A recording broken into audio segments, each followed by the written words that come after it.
Shogun! Almighty Shogun! What brings you to the Eye Publishing House? Do you have instructions for us? No, not at all. Don't be so nervous. I'm just here to look around. Apologies. I still don't quite understand.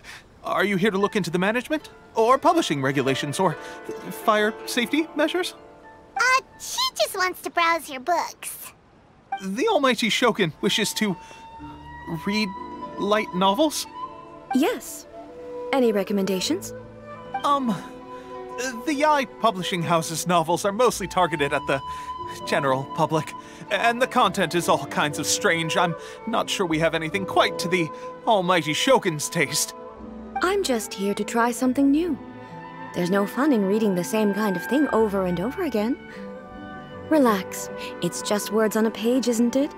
What could I misunderstand, really? In principle, you're absolutely right. It's just... It'll be fine. If there's anything the Shogun doesn't understand, we'll explain it to her. Well... okay then. Please proceed to the bookshelf over there. It has all the latest bestsellers. There are some winning entries from the This Novel is Amazing competition.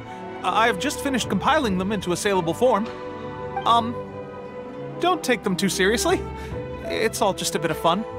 Okay, let's go then. Huh. How can this be? Did I underestimate the caliber of this material? I know every individual word in these books' titles, so why is it that they make no sense to me in these particular combinations? Take this one, for example.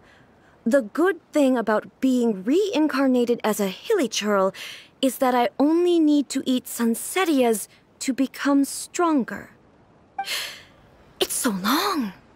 Is it true that hilly churls grow stronger from eating sunsettias? Well, surely it should be some sort of meat, at least. It's just a narrative device. Narrative device. So it's made up? What's the point of that? Without being grounded in reality, how can the story be believable? Also, I'm fairly certain that hilly churls can't write stories. So, does this author claim to be documenting hilly churl life from an outside perspective, perhaps?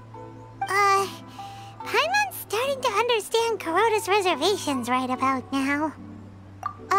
How about we choose for you? We can pick out some novels that are easier to understand and give you the scoop. All right, then. I believe myself to be relatively well-read, but with stories like these, I don't even know where to start. I have high hopes, though. This seems like Miko's style, so I'm sure the stories are very entertaining. All right, leave it to us. We'll be back in a jiffy. This could be a pretty tough job. Let's see what we're up against.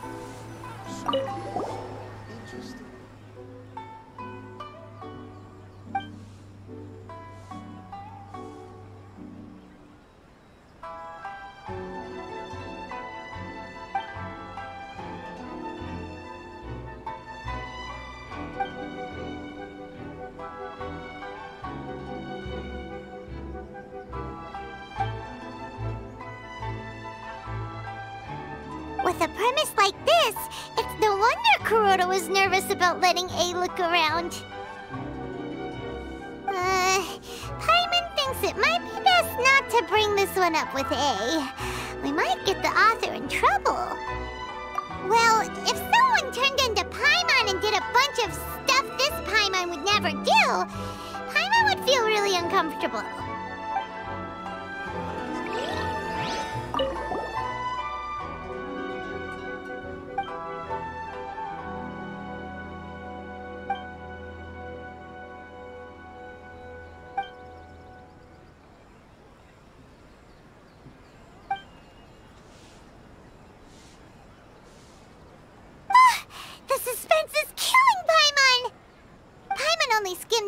But Paimon can tell this girl has loved the main character with all her heart since childhood.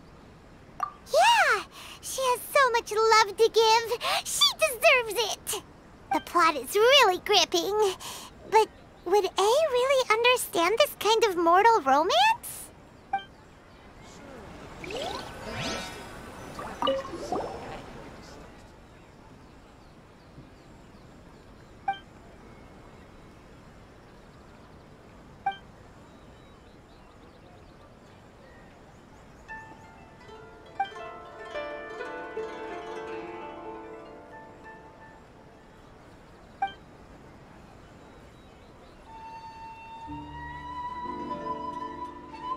What a strange person.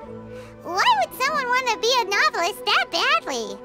Someone like that could easily become the top martial arts pro in the world. You do have a point. And a character so determined to follow their ambition is likely to appeal to A, right? That's all of them. Let's try to explain them to A.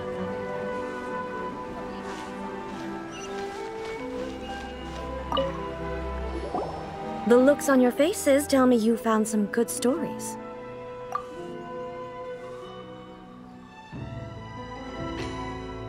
Goodness. Are people in Liyue really so complex these days? Even though the protagonist refuses to acknowledge his innate talents, he has a rare dedication to justice. Where is he now? Does he have plans to visit Inazuma? If so, I will instruct one of the commissioners to bring him to me on his arrival. I would very much like to spar with him. He's a fictional character. He doesn't exist. What about the antagonist, though? Don't you have any thoughts about their part in the story? The antagonists? You mean all the people who behaved foolishly? What can I say? They're bad people, and they all got what they deserved. End of story. A doesn't seem interested in the supporting characters at all.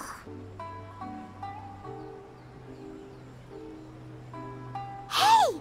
Paimon thought we agreed not to bring that one up. It's okay. I find it quite interesting. I didn't realize that this was how ordinary people viewed the Shogun. She would never use the Muso no Hitotachi as frivolously as she does in the pages of this book. Nor would she ever use it as a means of venting emotions. In reality, the reason for drawing her blade determines the martial form to use and the degree of power with which to imbue it. Since there is such a great deal of difference between the story and the reality, I don't feel offended at all. On the contrary, I find the author's powers of imagination quite admirable. That said, I hear that Yae Publishing House's novels are all reviewed by Miko herself, which means that the content of this book must have been approved by her. In fact, no. It may even have been her idea in the first place.